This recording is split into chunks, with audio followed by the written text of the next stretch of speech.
Bonjour à tous, je vais ouvrir la séance. Donc, je vais passer à l'appel. D'accord. Donc, Éric Alveni présent, Gérald Alves présent, Jean-Pierre Armagnac a donné procuration à qui alors? Monsieur Santero. Pardon? C'est ça, Monsieur Santero. C'est ça. Donc, à Patrice Santero.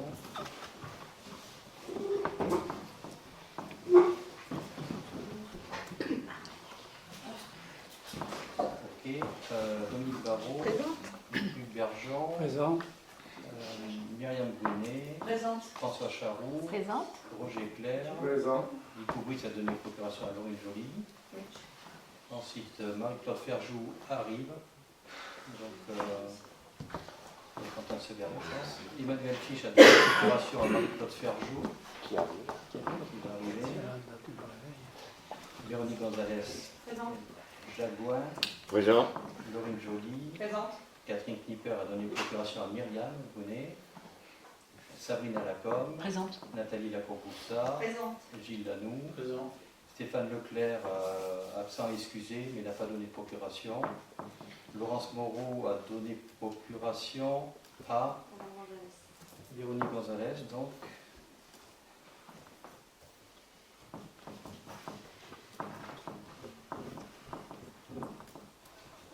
Ensuite, Jean-Éric Morès, Présent. Nicolas Poignot, Présent. Johanna Salmon, Présente.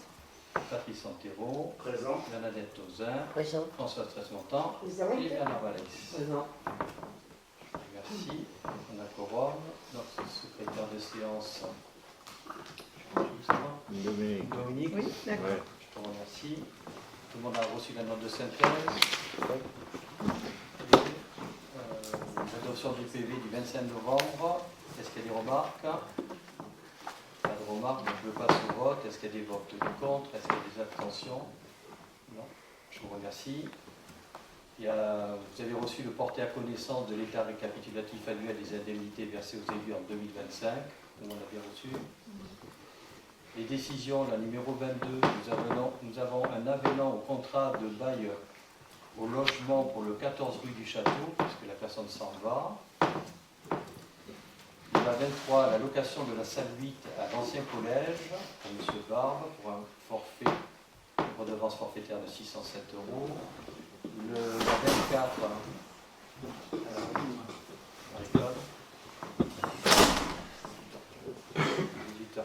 Oui, par là. 18h04. Le choix des entreprises tenues à l'accord cadre voirie 2025-2029 pour les trois entreprises Sarrazy, Mallet et LPFTP. La numéro 25, la convention pour apicité pour conduire la redevance annuelle pour 3 ans. Et nous passons à la première délibération. François, si tu veux bien présenter le ROB, le rapport d'orientation budgétaire, s'il te plaît. Merci. Nous allons donc examiner ce rapport d'orientation budgétaire. Tout d'abord, je vous informe que le Code général des collectivités territoriales, pour les communes de plus de 3500 habitants, nous devons donc présenter au conseil municipal un rapport sur les orientations budgétaires, les engagements pluriannuels, ainsi que sur la structure et la gestion de la dette. Ce rapport donne lieu à un débat. Il est pris acte de ce débat par des délibérations spécifiques. Il est transmis aux représentants de l'État dans le département et au président de l'établissement public de coopération intercommunale. Donc, nous allons, je ne vais pas tout vous lire, je résume donc ce rapport. Donc, après le rebond marqué par l'activité de 21 à 22, la croissance mondiale a progressivement ralenti sous l'effet du resserrement monétaire et du maintien des prix énergétiques élevés. Les prévisions donc de l'OCDE et du FMI confirment cette tendance. La croissance mondiale, qui s'est levée à 3,3% en 2024, devrait ralentir à 2,9% en 2025 et 2026, au niveau inférieur à la moyenne observée avant la crise sanitaire. Les trajectoires régionales demeurent contrastées. À ces fragilités conjoncturelles s'ajoute une instabilité accrue des échanges internationaux.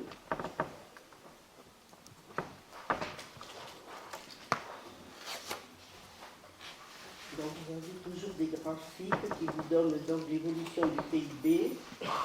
Dans ce contexte international marqué par un ralentissement général et des tensions commerciales, l'économie française affiche un rythme de progression limité.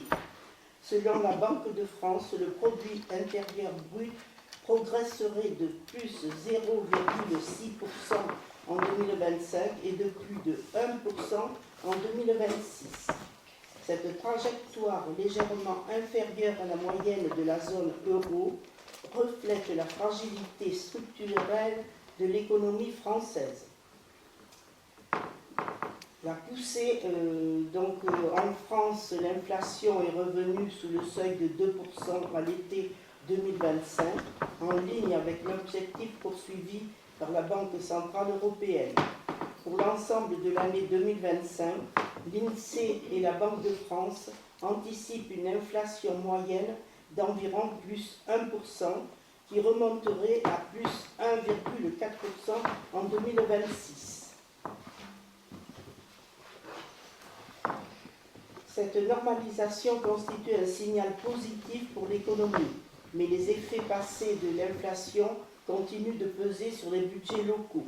Les revalorisations successives du point d'indice de 22 à 2023, la hausse durable des coûts salariaux, ainsi que le renchérissement des travaux publics et de l'énergie, ces charges supplémentaires désormais structurelles ont réduit les marges de manœuvre financières des collectivités. Les taux d'intérêt durablement élevés, un coût accru pour la dette publique et locale. Les marchés anticipent un retour autour de 2% pour l'année 2026, sous réserve d'une conjoncture stable.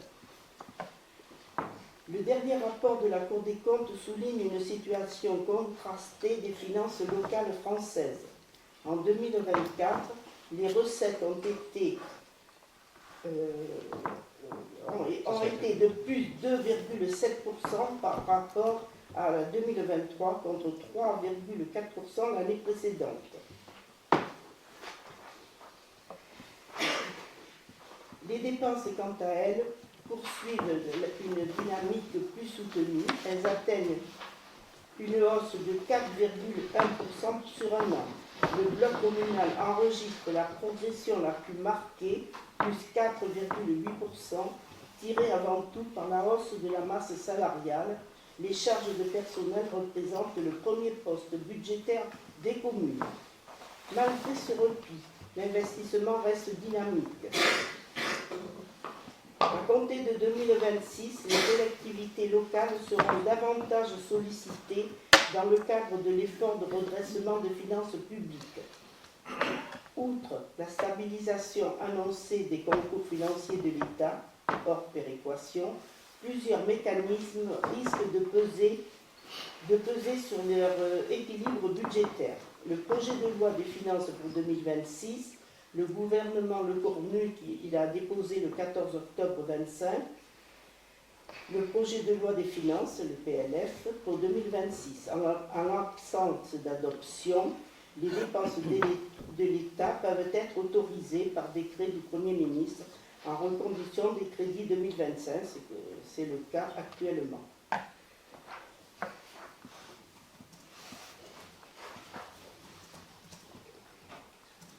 Donc, on nous annonce donc un gel de la dotation globale de fonctionnement, la DGF, et le renforcement de la péréquation.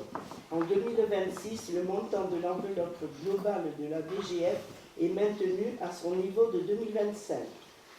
La PLF, donc la loi des finances, prévoit une hausse des dotations de péréquation financée par une baisse de la dotation forfaitaire DF.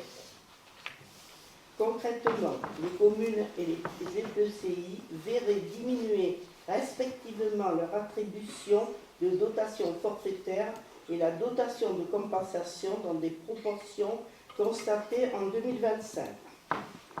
La dotation de compensation de la réforme de la taxe professionnelle serait minorée au prorata des recettes réelles de fonctionnement de la collectivité bénéficiaire, dans une proportion qui devrait être équivalente à celle de 2025.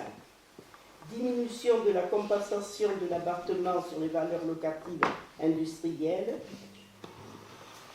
Donc, à l'issue, la loi des finances a réduit de 50% les valeurs locatives de la taxe foncière sur les propriétés bâties et les cotisations foncières des entreprises pour les établissements industriels. Le projet de loi des finances propose de réduire de 25% cette allocation compensatrice dont le dynamisme pèse sur les finances de l'État. Réforme aussi du fonds de la TVA et décalage de son versement. La loi des finances prévoit de recentrer l'assiette des dépenses éligibles du fonds de compensation de la TVA uniquement sur les dépenses d'investissement. Seraient désormais exclues les dépenses de fonctionnement.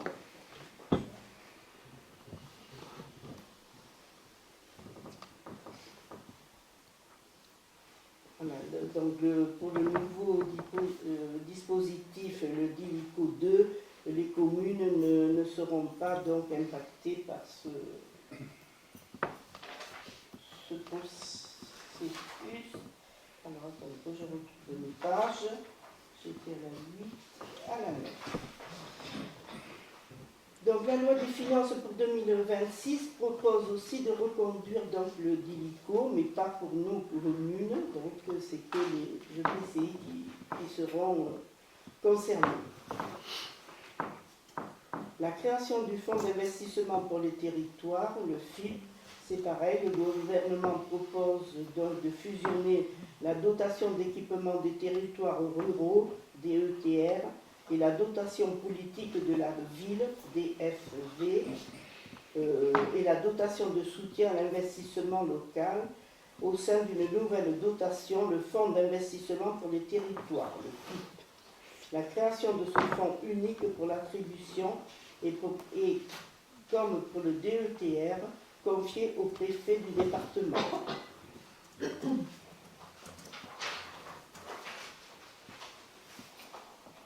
Alors, toutes les collectivités éligibles de la DETR ou à la DPV en 2025 seront éligibles du FIP en 2026.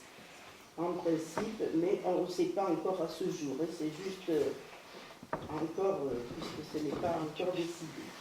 Poursuite de l'augmentation du taux des cotisations de la Caisse nationale des retraites des agents de collectivités locales. Il prévoit une nouvelle hausse de 3 points du taux employeur de 34,65% à 37,65% après celle intervenue en 2025 et avant de nouvelles hausses en 2027 et 2028. Entre le 1er janvier 2025 et le 1er janvier 2028, le taux aura donc augmenté de 12 points, passant de 31,65% à 43,65%.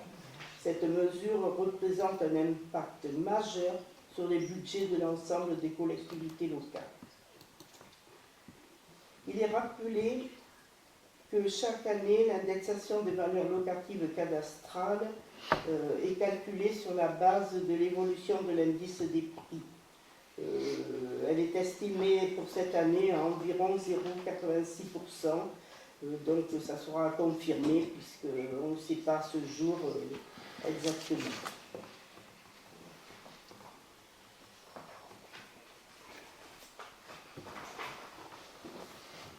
Alors les incidences juridiques et budgétaires immédiates pour les collectivités locales.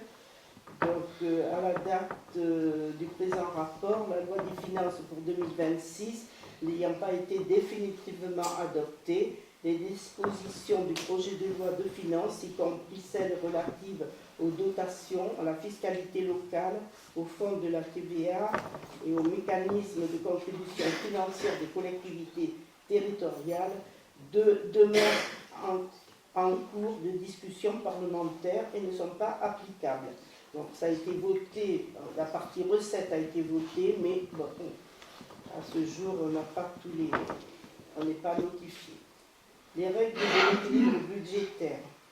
Donc le budget de la collectivité est en équilibre réel lorsque la section de fonctionnement et la section d'investissement sont respectivement votées en équilibre. Ça, c'est les règles normales de la comptabilité publique aux collectivités locales.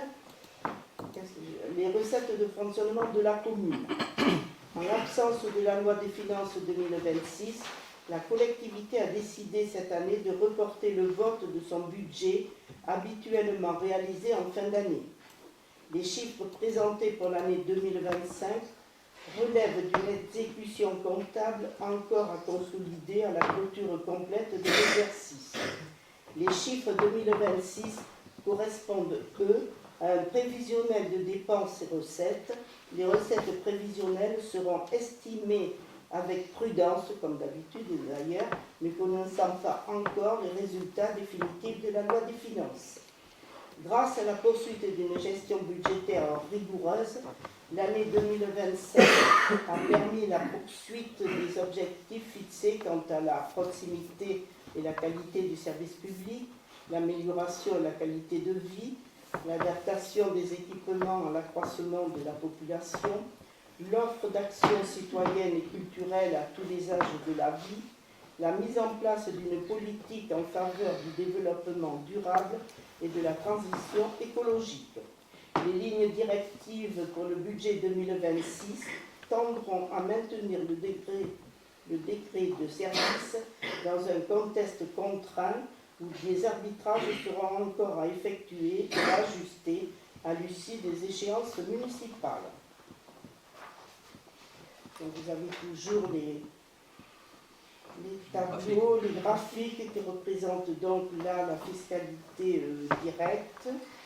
Donc par prudence, tant que la loi des finances 2026 n'est pas votée, nous maintenons une prévision du produit fiscal attendu à hauteur de celui de 2025 pour le ROD. Ainsi, pour 2026, le produit fiscal de la commune est estimé à 2 691 523 €. D'ici le vote du budget en février, si la loi des finances est adoptée, une intégration de la fiscalité revalorisée sera effectuée dans le budget primitif. Les taux de fiscalité n'évolueront pas en 2026. La DGF va s'élever à 1 400 168 € en 2026. À nouveau, il s'agit d'estimations prudentes basées sur les recettes 2025 dans l'attente du vote de la loi des finances.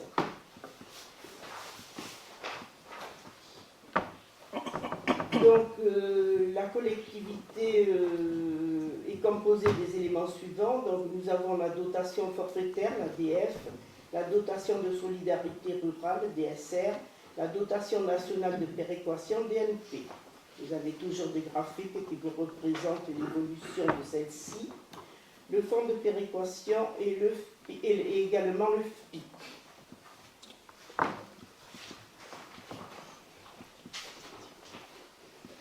Vous avez toujours des graphiques pour les fonds de péréquation.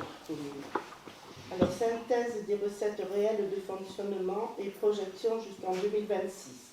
Pour ce qui est des autres recettes de fonctionnement, les atténuations de charges, des produits de services et domaniaux, les produits de gestion courante, des estimations prudentes seront proposées au budget primitif, conduisant à une sensible diminution.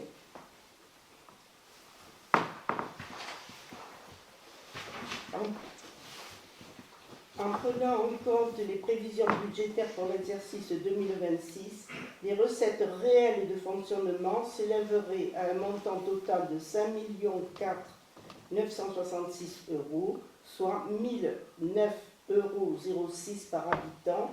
Ce ratio est inférieur à celui de 2025 qui était de 1064,81 €, sachant que c'est sans la loi de finances et sans la révalorisation des bases.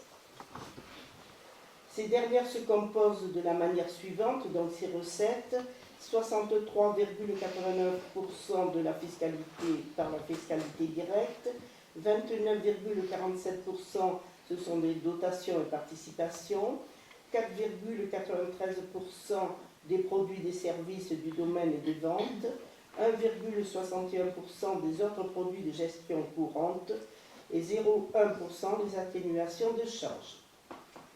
Les dépenses réelles de fonctionnement. Le graphique que vous verrez ci-après présente l'évolution des charges de gestion de la collectivité, avec une projection jusqu'en 2026. En 2025, ces charges de gestion représentaient 41,32% du total des dépenses réelles de fonctionnement. En 2026, celles-ci devraient atteindre 46,63%. Vous avez le graphique. Les charges de gestion en fonction du résultat 2025 évolueraient de 20,70% entre 2025 et 2026. La commune a adhéré au groupement de commandes du SDEG pour la fourniture de gaz et d'électricité, ce qui lui a permis une maîtrise et une anticipation des coûts.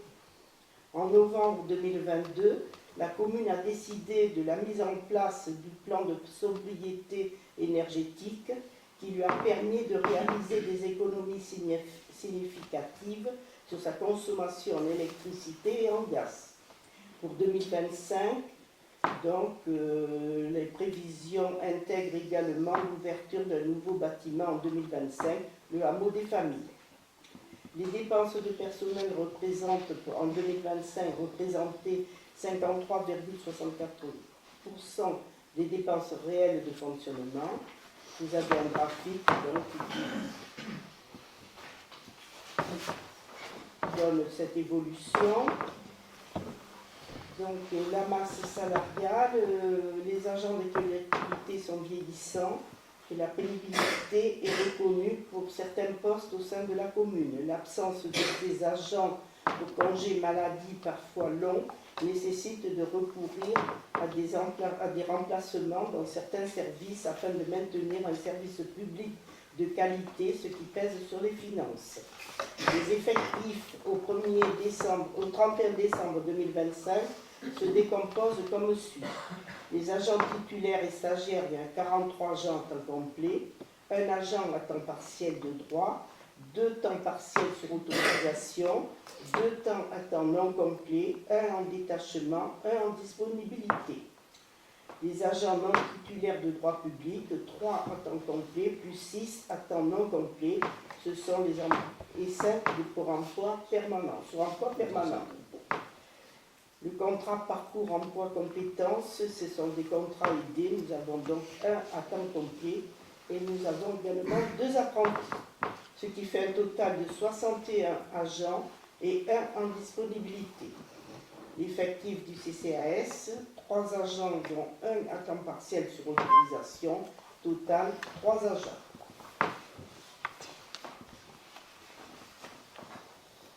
L'année 2025 fut marquée par une augmentation du chapitre expliquée comme suit. La hausse des cotisations patronales CNRACL, plus 3 points par rapport à 2024, et les assurances statutaires. La poursuite du remplacement d'agents en arrêt de maladie longue sur le service scolaire, le paiement d'heures supplémentaires pour les différentes manifestations, la poursuite de la politique managériale via différents leviers, le RICEP par fixe et par variable, avancement de grade et promotion interne. Pour l'année 2026, ce chapitre connaîtra une augmentation et l'année sera marquée par la mise en place en 2026 du PSC, santé à hauteur de 15 € par agent, la hausse des cotisations patronales CNRACL, donc encore plus 3 points par rapport en 2025, et l'assurance statutaire, le recensement de la population avec le recrutement de 11 vacataires, la poursuite de la formation du personnel, le paiement d'heures supplémentaires, élections, recensement, manifestations, astreintes, la poursuite de la politique managériale via différents donc le RICER. Une grande vigilance sur la masse salariale sera maintenue en effectuant le recrutement nécessaire au fonctionnement des services et pour répondre à des besoins spécifiques tout en assurant la continuité du service. Il est ici proposé par la commune de faire évoluer les dépenses réelles de fonctionnement pour 2026 de 6,95% par rapport en 2025. Vous avez donc le graphique qui vous donne cette évolution. En prenant en compte les prévisions budgétaires pour l'exercice 2026, les dépenses réelles de fonctionnement s'élèveraient à un montant total de 5 965 €, soit 1 009,67 € par habitant. Ce ratio est supérieur à celui de 2025, 951,55 par habitant. Alors, il se compose de la manière suivante, donc 51,92% les charges de personnel, 36,04% les charges à caractère général, 10,59% les autres charges de gestion courante, 0,06% les atténuations de produits, 1,06% les charges financières, 0,3% les charges exceptionnelles et 0,02% des dotations aux amortissements aux provisions.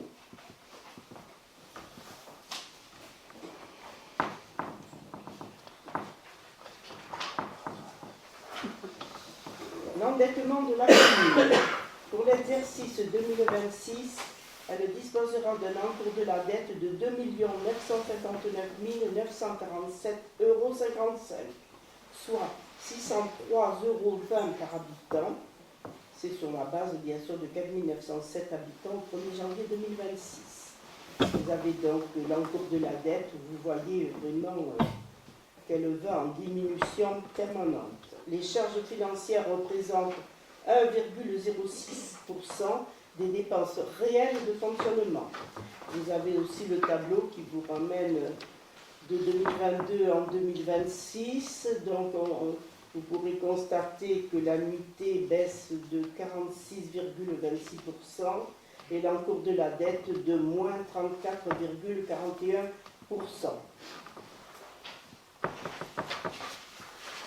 Les investissements des budgets à venir devront se financer sans recours à l'emprunt, afin d'atténuer l'endettement par habitant et anticiper les investissements à venir, notamment sur la reconstruction de l'école maternelle où un emprunt, lui, devra être contracté, réalisé. Le seuil d'alerte donc pour cet endettement est fixé à 12 ans. Pour information, la capacité de désendettement moyenne d'une commune française se situe aux alentours de 4 années 5, 4 années et demie, et nous sommes à 4 années 2.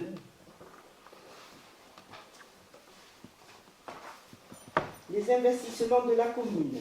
L'épargne brute correspond à l'excédent de la section de fonctionnement sur un exercice, c'est-à-dire la différence entre les recettes réelles de fonctionnement et les dépenses réelles de fonctionnement. Elle sert aussi à financer le remboursement du capital de la dette de l'exercice et l'autofinancement des investissements. À noter qu'une collectivité est en déséquilibre budgétaire au sens de l'article si son montant d'épargne brute dégagé sur un exercice ne lui permet pas de rembourser son capital de la dette. L'épargne nette ou capacité d'autofinancement représente le montant d'autofinancement réel de la collectivité sur un seul exercice. Celle-ci est composée de l'excédent de la section de fonctionnement, dont l'épargne brute, auquel a été retraité le montant des emprunts souscrits par la collectivité. Vous avez donc pareil un état récapitulatif de 2022 à 2024 qui qui vous donne donc, ou 2026, qui vous donne donc la capacité de désendettement de la commune à 4,2.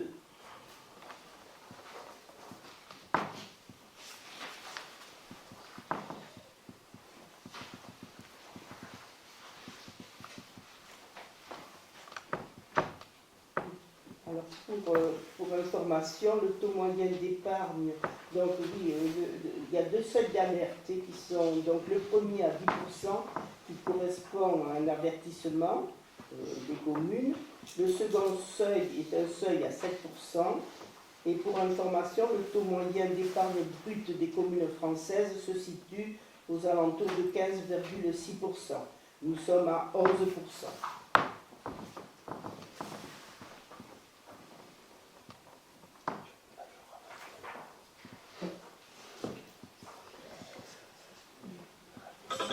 Le bilan 2025.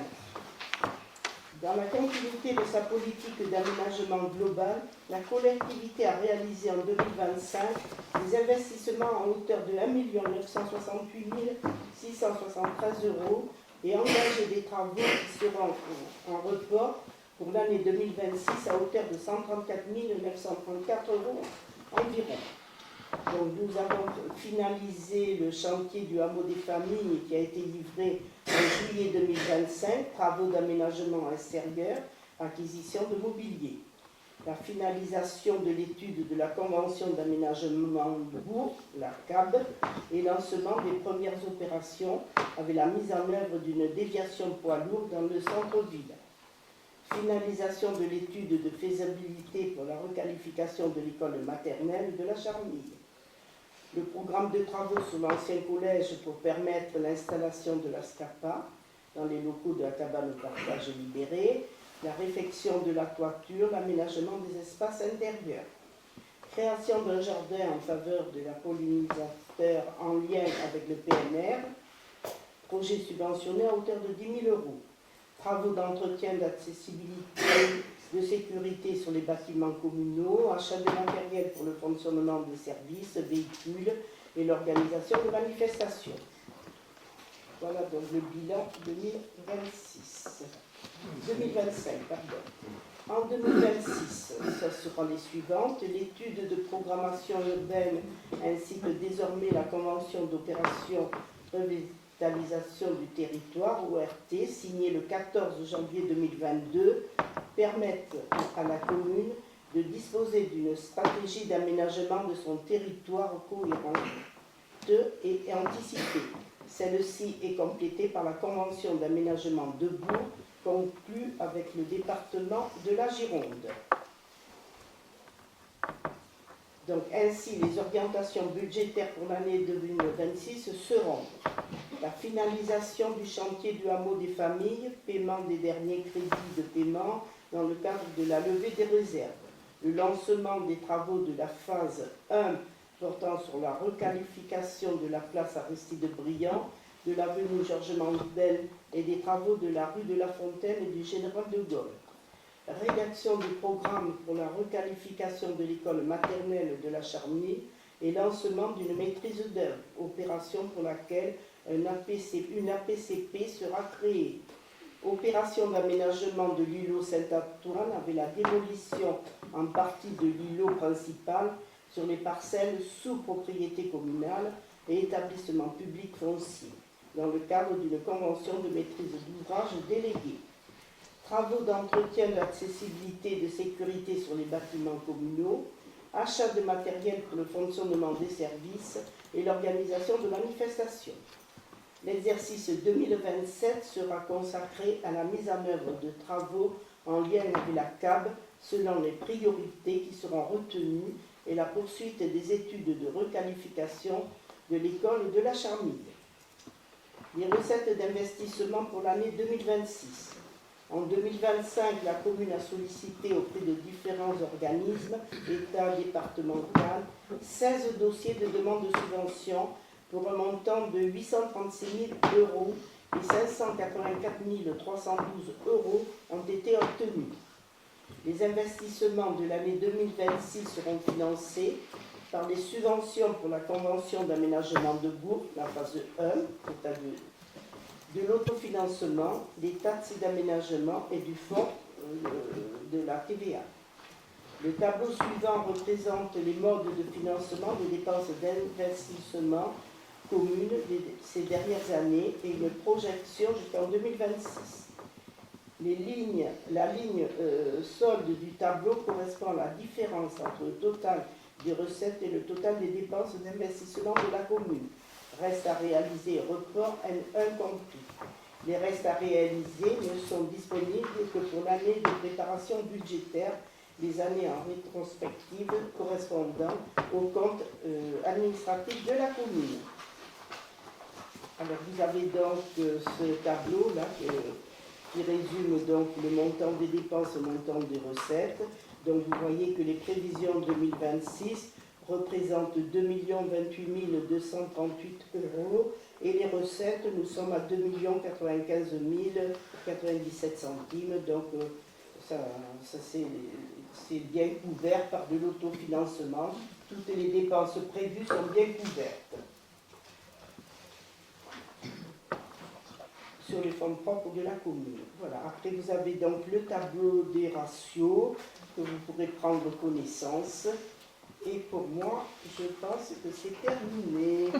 Merci. Voilà. Je vous laisse terminer. Je vous laisse là. Ah, si j'ai soif. Donc, juste, je voulais dire, puisque c'est le dernier rapport d'orientation de l'année et de la mandature, je voulais juste remercier moi le personnel et d'avoir pu nous suivre dans ces restrictions budgétaires et d'avoir été avec nous solidement à faire toutes les économies possibles et d'avoir une gestion saine. Merci au personnel. Merci pour fait d'excellent travail justement en commun aussi entre les élus qui s'occupent des finances et tout le monde. Donc bravo pour votre travail, pour la bonne gestion très rigoureuse. Donc on vous invite à engager le débat sur le rapport que Françoise a présenté et ensuite de prendre acte de ce débat par la présente délibération. Donc si vous souhaitez ajouter des choses, nous sommes tous oui. Donc le conseil municipal, après en avoir délibéré, décide d'approuver les dispositions ci-dessus, de m'autoriser au moment représentant à procéder à la transmission et à la publication du rapport sur les orientations budgétaires définies par l'article D 2312-3 du Code général des collectivités territoriales. Je passe au vote. Est-ce qu'il y a des votes contre? Est-ce qu'il y a des abstentions? Non. Je vous remercie et encore merci Françoise pour cette longue présentation, même si elle était synthétique, mais elle était quand même assez bonne. Deuxième délibération, donc non-application de pénalité pour retard de travaux au marché. Donc dans le cadre du marché de travaux de construction du hameau des familles, au regard du retard dans la livraison du bâtiment, je propose d'exonérer les entreprises attributaires suivant les conditions exposées dans le projet de délibération. Donc nous avons vu avec l'architecte de manière à voir qui c'est qui... il y a une société qui a... Il y a une défaillance puisqu'il y a une société qui a arrêté. Donc ça s'est répercuté le retard sur les autres qui ne sont pas mis en cause dans le retard dû à ce problème.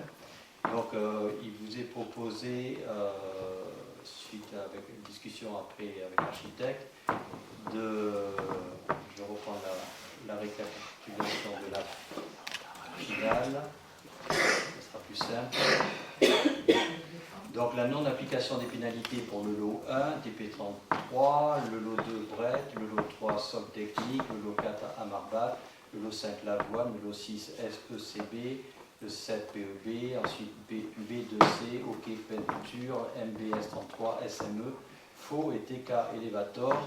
Donc là c'est la non-application de pénalité dans le délibéré. De la restitution, je la fais à l'envers, mais de la restitution des pénalités provisoirement appliquées pour le lot 8, les menuiseries extérieures, avec Bourgneuf avec 66 jours de retard, 939,08 en taxes. Et le lot 10, enduit DSA, 35 jours de retard, 447,42 hors taxe. Donc là, c'est la restitution des pénalités. Et en revanche, de l'application définitive de pénalités pour le lot 12, pour la plâtrerie EABS, avec 154 jours de retard, 1547,66 € hors taxe. Voilà, donc la délibération est autorisée au moment représentant à signer tous les documents afférents à ce dossier. Est-ce qu'il y a des remarques? Oui. Oui. Alors, je voudrais dire que je suis un peu surpris. Je suis un peu surpris par deux choses. D'abord, parce qu'on vient de nous expliquer que les budgets étaient un peu compliqués et que l'État resserrait les budgets de plus en plus. Qu'on augmente les impôts il y a quelques mois, d'accord, au Castelnaudet, et que là, on laisse, pour deux entreprises, des pénalités de retard alors qu'ils ont eu des défaillances. Dans ce que je lis, qui a été écrit par l'architecte, ils n'ont pas eu des défaillances à cause des autres, ils ont eu des défaillances à cause d'eux. Donc pour moi, les pénalités doivent s'appliquer aussi pour eux. Et on ne doit pas exonérer quelqu'un qui n'a pas fait les choses. On a déjà eu il y a quelques mois un problème à l'école Pesquet, où on a été obligé de repayer la moitié d'une évacuation d'air parce que ça avait été mal fait par l'architecte au départ et dans la conception. C'est pas à la mairie, c'est pas au Castelnaudet de payer pour les défaillances des entreprises. Donc moi, je ne suis pas d'accord avec cette exonération partielle. Nous avons étudié donc, avec l'architecte les gens qui étaient en cause et ceux qui n'étaient pas en cause. Ces entreprises n'étaient pas en cause. C'est pas ce qu'il a écrit. Oui, C'est pas ce qu'il a écrit. Moi, je lis simplement ce qu'il a écrit, et ce que vous me dites, c'est absolument pas ce qu'il a écrit. Il a écrit que ces entreprises avaient eu des soucis et qu'elles étaient en cause. Donc si elles sont en cause, c'est pas au Castelnaudet de payer les défaillances des entreprises. Laura, est-ce que vous pouvez apporter une précision par rapport à ce qui a été... Moi, j'ai pas plus de précision par rapport à ce qu'a écrit l'architecte. Après, effectivement, c'est la compétence du conseil municipal que de suivre ou pas, et donc chacun... voilà. C'est ça. Pas plus... Ajouter un plus. Bon, est-ce qu'il y a d'autres remarques? Non. Donc, je le passe au vote. Est-ce qu'il y a des votes contre? Bien sûr. Oui. Donc, l'opposition. Les oppositions. Est-ce qu'il y a des abstentions? Non. Je vous remercie. Donc il sera dit au Castelnaudet que, bien entendu, on engage leur fonds quand les entreprises font pas le travail. Ce sont des petites sommes. Non, il n'y a pas de petites sommes. Quand on doit faire des budgets économiques, il n'y a pas de petites sommes. On arrive à faire la différence entre ceux qui sont mis en cause et ceux qui ne le sont pas. Là, non, c'est pas ce qui est écrit. Encore une fois, vous n'avez pas de lumière. Chacun interprète comme il le sent. Ensuite, délibération suivante, Gérardo, participation du fonds de concours pour le SDEG, s'il te plaît. Oui, monsieur le maire explique au conseil municipal qu'un nouveau RAFT, règlement administratif, financier et technique, voté par les élus du SDEG à l'Assemblée générale du 17 décembre 2024, est entré en vigueur à partir du 1er janvier 2025. Il s'applique donc pour les communes actuellement en transfert de compétences, qui est le cas de la commune de Castelnau-le-Médoc. L'article 3.3 du RAFT de transfert et d'exercice de la compétence éclairage public du SDEG permet aux collectivités de financer la réalisation et le fonctionnement d'un équipement public local, non par une contribution qui est inscrite dans la section de fonctionnement de la collectivité, mais par fonds de concours qui est inscrite dans la section d'investissement. Cette possibilité offerte par le SDEG concerne tous les travaux dont le montant est strictement supérieur à 4 000 € hors taxe et sous réserve des disponibilités budgétaires du SDEG consacrées au fonds de concours. En l'espèce, l'opération consiste au renouvellement de l'éclairage public dans le cadre des travaux de la phase 1 de la convention d'aménagement de Bourg pour un montant total de 17 323 € et 92 centimes. Le montant total des fonds de concours ne peut excéder les 3/4 du coût hors taxe de l'opération concernée et sera imputé à la section d'investissement de la commune. Pour cette opération, il convient par conséquent de prendre une délibération afin d'attribuer un fonds de concours au SDEG à hauteur de 12 992 € et 94 centimes. Est-ce qu'il y a des remarques sur le... Non. Donc, après en avoir délibéré, décide le versement d'un fonds de concours de 12 992 € 94 au SDEG, soit 3/4 du coût global de l'opération susvisée, de dire que ce fonds de concours sera imputé au compte 204 182 du budget de la commune en section d'investissement, de compléter le fonds de concours par une contribution de fonctionnement à 4 330,98 € imputable au compte 6 561. Je le passe au vote. Est-ce qu'il y a des votes contre? Est-ce qu'il y a des abstentions? Abstention, des oppositions. Je vous remercie. Délibération suivante. Nicolas, si tu veux bien présenter pour les vélos en libre service, s'il te plaît. Oui, au niveau du domaine de compétences par thème, politique de la ville, habitat et logement.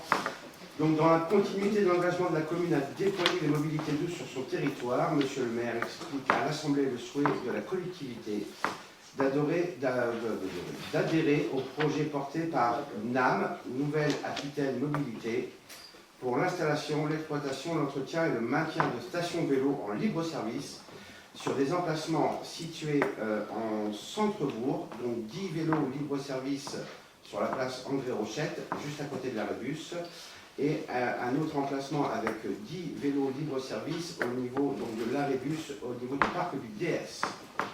Considérant que les travaux s'inscrivent dans un objectif d'intérêt général afin d'encourager l'utilisation de moyens de mobilité douce, ce qui bénéficiera à l'ensemble de la population de la commune de Castelnau-Médoc, Monsieur le maire souhaite signer la convention afférente avec la NAM, Nouvelle-Aquitaine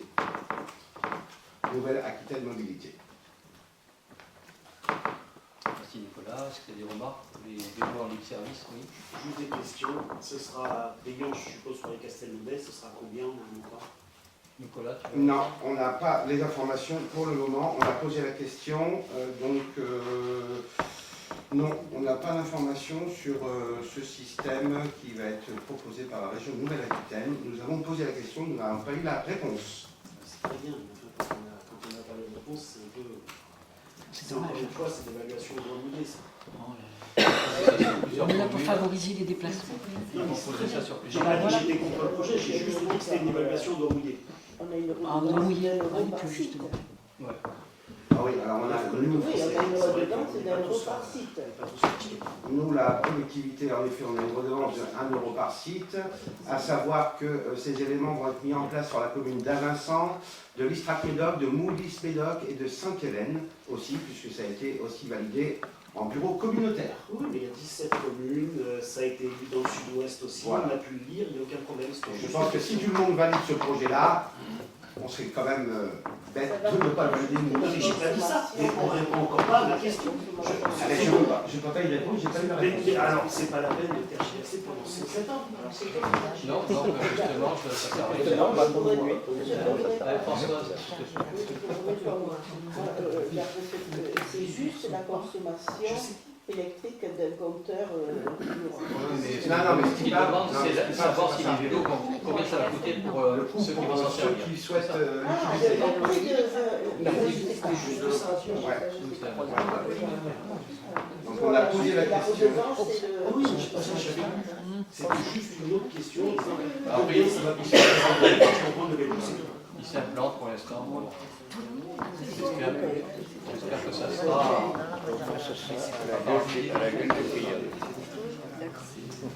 Mais bon, toutes les communes suivent, donc on espère que le tarif sera très modéré. Je pense. Logiquement, c'est ce qu'ils veulent faire.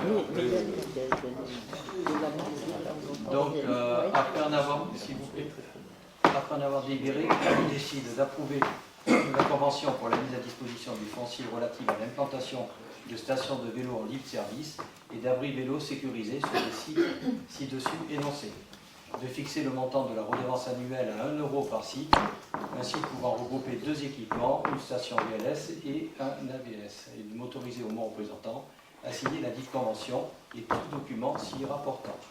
Est-ce qu'il y a des votes contre? Est-ce qu'il y a des abstentions? Je vous remercie. Donc, les événements à suivre, donc nous avons le don du sang le 30 janvier. Non. Non. 17 février. 17 février, là, il y a eu un décalage. Bon, merci pour la précision. J'ai une erreur dans les... Le 31 janvier, le stade de danse avec Christian Millette, donc le danseur de danse avec les stars, là, qui a démarré cette saison. Le 7 février, l'auto de l'association Les Drôles d'Astronautes. 7-8 février, le week-end cinéma. Le 14 février, le théâtre Les Inséparables du Rire. Le 19 février, le spectacle concert Polyphonie du Monde sur le chemin. 21-22 février, braderie solidaire de la Boussole. 21 février, le stage Elle danse découverte des danses du monde. Le 24 février, donc ça sera le prochain conseil municipal. Et bon, tout le programme, bien sûr, que vous suivez pour la cabane au partage, la bibliothèque, vous pouvez suivre régulièrement. Je vous remercie. Je clôture la séance, il est 19h51. C'est une bonne soirée à tous. Merci.